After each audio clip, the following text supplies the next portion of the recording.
bayan. Kasama natin si Spokes Harry Roque na patuloy na sumusuporta dito kay Pangulong Duterte at syempre sumusuporta sa katotohanan. Spokes, ano ang mga updates ba? Ano bang mga nangyayari ngayon dahil nauna ka dito? Sara, si Miss Hanilet Abansenia at saka si team.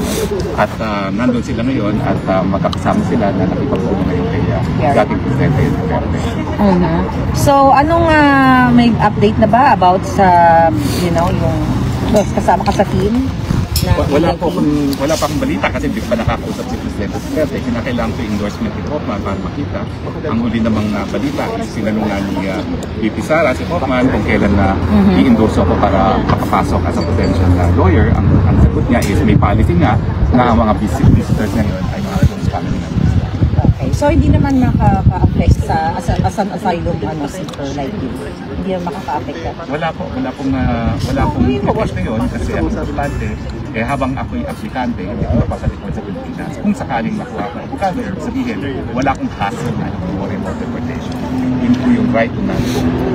Pero folks, bilang isang counsel dito sa ICC, ano yung nakikita mo na patutunguhan nitong case ni PRRD? Wala po talaga patutunguhan ito dahil malinaw na wala namang jurisdiction ng ICC.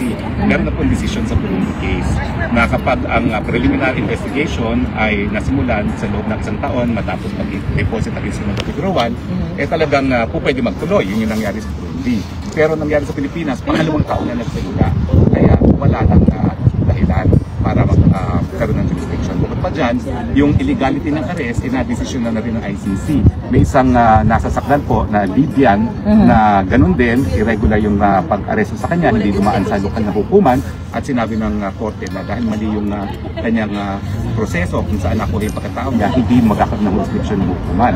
So sa akin, malino pa sa sikat ng araw ang two grounds, yung illegality ng arrest at saka yung lack of jurisdiction in terms of temporal time.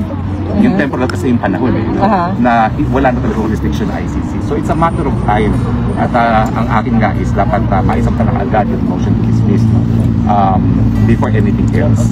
Although pwede naman kasi isabayan sa provisional release, no? Pero sa provisional release, I want to temper people's expectations kasi wala pang pinawawala ng ICC na accused diretso ng crimes against humanity or war crimes. Ang napawalan pa lang nila na bigyan ng provisional liberty ay yung mga accused of offenses relating to administration of justice.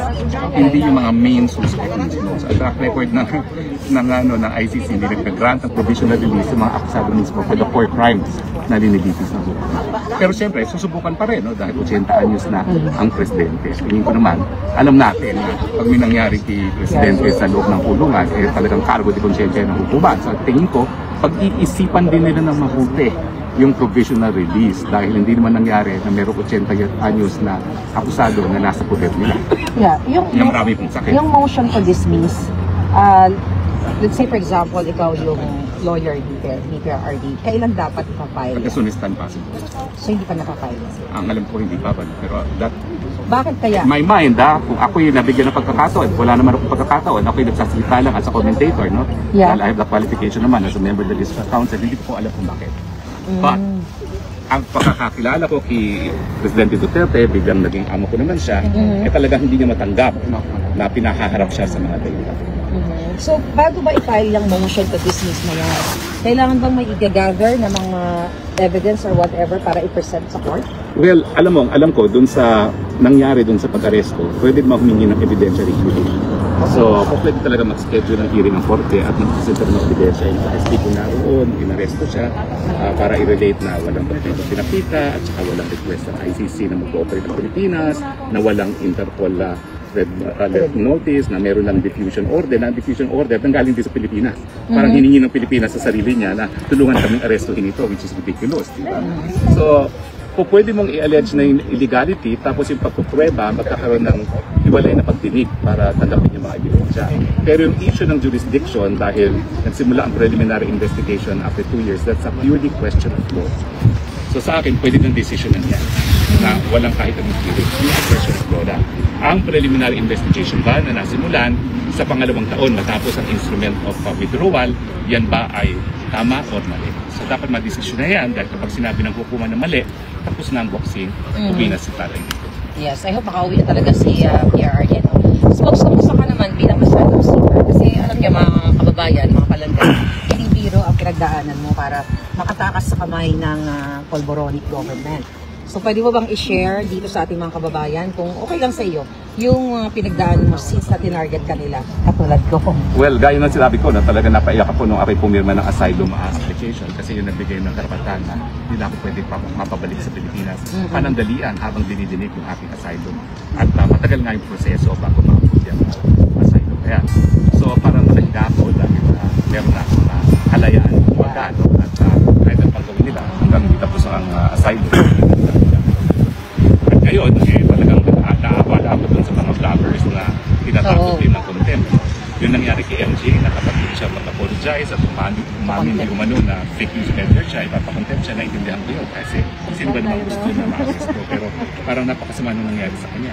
Para siyang ginahasa ang kanyang pagkatao at parang pinaamin na hindi siya ginahasa at nag-enjoy siya sa pag-aabuso sa kanya para lang maiwasan ang pagkakakulong. So ako, nalulungkot ako sa mga nagkakapalaran ng mga kritiko na administrasyon nito. Bagamat sila'y matapang, naintindihan ko rin kung bakit marami sa kanila rin ay nag-iisip ng batas ito. So ako naman, tumutulong ako at ang sinasabi ko ay ang proseso ay mahaba, pero mas mabuti naman yun kaysa papayagan nila yung board committee, ang tribunal na yan na talagang isalawlahin ang kanilang mga pagkatao. Kaya ako umalis dahil ayaw kong isalawlahin nila ang pagkatao. Wala silang karapatan.